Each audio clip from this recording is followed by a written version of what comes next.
ये भला बताइए 9 बजे से सुबह से लेके 5 बजे तक ये ठीक नहीं है। ये अगर गलत किया है उसको तुरंत सुधार करवा देते, हम आज ही देख लेते। बैठ जाइए यार। बिहार के सरकारी स्कूल के संचालन के लिए 10 बजे से 4 बजे का समय निर्धारित करने का स्पष्ट निर्देश दिया था। उसके बावजूद भी शिक्षा विभाग के द्वारा 1 जुलाई से 9 बजे से 4:30 बजे तक स्कूल को संचालित करने का आदेश निर्गत किया गया है। यह बिल्कुल समझ से परे है। मैं माननीय एसीएस सिद्धार्थ साहब से अनुरोध करूंगा कि माननीय मुख्यमंत्री ने जब 10 से 4 विद्यालय का संचालन का समय निर्धारित कर दिया है, तो मैं आपसे अनुरोध करता हूं कि इसका अनुपालन किया जाए। इससे भ्रम की स्थिति समाप्त। जो वीडियो अभी आप देख रहे हैं उसमें आप 2 व्यक्ति का बयान सुने। पहला व्यक्ति बिहार के माननीय मुख्यमंत्री नीतीश कुमार जी का बयान सुने हैं, जो उन्होंने स्कूल टाइमिंग को लेकर पूर्व में सदन में दिया था कि स्कूलों का समय 10 से 4 होगा, क्योंकि 9 से 5 बहुत लंबा वक्त हो जाता है। बच्चे और शिक्षक दोनों के लिए परेशानी का विषय हो सकता है, क्योंकि यह मानसिक काम है, यह शारीरिक काम नहीं है कि यूं ही करते चले जाओ। ये बातें हम नहीं बल्कि माननीय मुख्यमंत्री जी ने सदन में कही थी, जिसका थोड़ा सा अंश आपने वीडियो के शुरू में सुना। और दूसरा जो व्यक्ति है जो बयान दिया है स्कूल टाइमिंग को लेकर, शिक्षक नेता आनंद कौशल सिंह। हालांकि बहुत बयान इनके आते रहते हैं, शिक्षकों के बीच विख्यात शिक्षक नेता है, लेकिन सवाल स्कूल टाइमिंग को लेकर नहीं है। सवाल बार बार शिक्षकों के मर्यादा को तार करने को लेकर है। देखिए माननीय मुख्यमंत्री जी क्या कहते हैं, पूर्व एसीएस के पाठक जी क्या कहते हैं, नए एसीएस एस सिद्धार्थ जी क्या कहते हैं। ये सब अलग अलग बातें हैं, लेकिन बिहार के शिक्षक क्या कहते हैं, बिहार के बच्चों के अभिभावक क्या कहते हैं, ग्रामीण बच्चों, गरीब को बच्चों, जितने लोग हैं मध्यम वर्ग और निम्न वर्ग के बच्चे के जो गार्जियन है वो क्या कहते हैं। वे यही कहते हैं कि हमें स्कूल टाइमिंग आधा घंटा कम हो या ज्यादा हो, 2 घंटा कम हो या ज्यादा हो, वो मैटर नहीं करता। हमारे बच्चे सरकारी स्कूल में पढ़ते हैं या नहीं। आप 9 बजे से लेकर 5 बजे तक बच्चों को बैठाइए ना, अब पढ़ेगा कुछ भी नहीं, क्योंकि मैटर पढ़ने का है।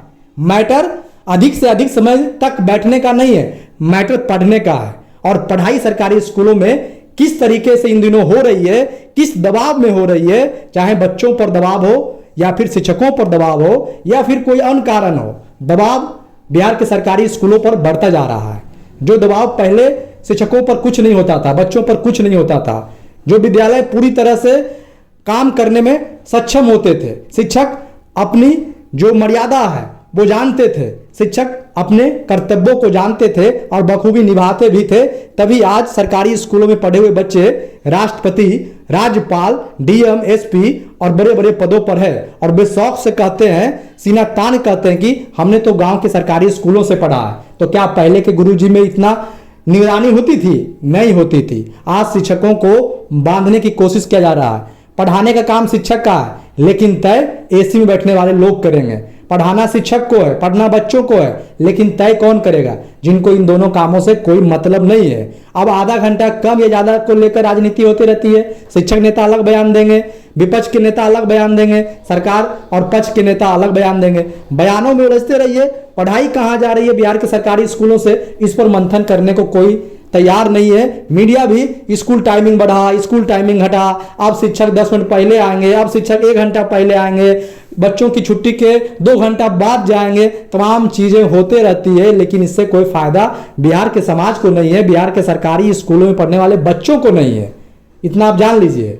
शिक्षक आधा घंटा पहले चले जाए, लेकिन जितना देर वे स्कूल में रहे, बच्चों को अपना 100% दे, तन मन धन से पढ़ाए, वही बच्चा आगे बढ़ेगा।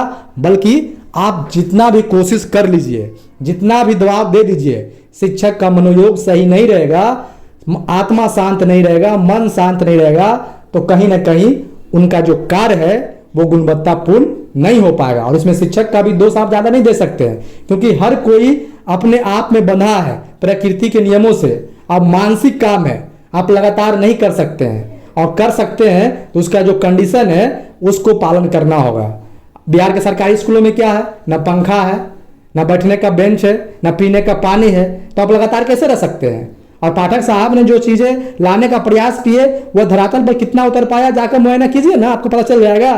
ग्रामीण स्कूलों में जाइए, कितना सुधार हुआ है, कितना इंफ्रास्ट्रक्चर डेवलप हुआ है, सारी चीज़ें आपको दिखेगी। कहने को बहुत कुछ है, लेकिन देखने को जो आपको मिलेगा उससे आपका दिमाग जरूर बदल जाएगा, आपका दिमाग बदलेगा। इसलिए ज़मीन पर जाकर देखिए क्या क्या हुआ है और क्या क्या नहीं हुआ है, और चर्चा क्या होती है कागज़ पर और ज़मीन पर क्या है। इन तमाम बातों से यदि आप अवगत हैं और सहमति रखते हैं तो इस वीडियो को ज़्यादा से ज़्यादा शेयर कीजिए और चैनल को सब्सक्राइब कीजिए, ताकि समाज की आवाज़, बच्चों की आवाज़, शिक्षकों की आवाज़ को आगे बढ़ाया जा सके। बहुत बहुत धन्यवाद, नमस्कार।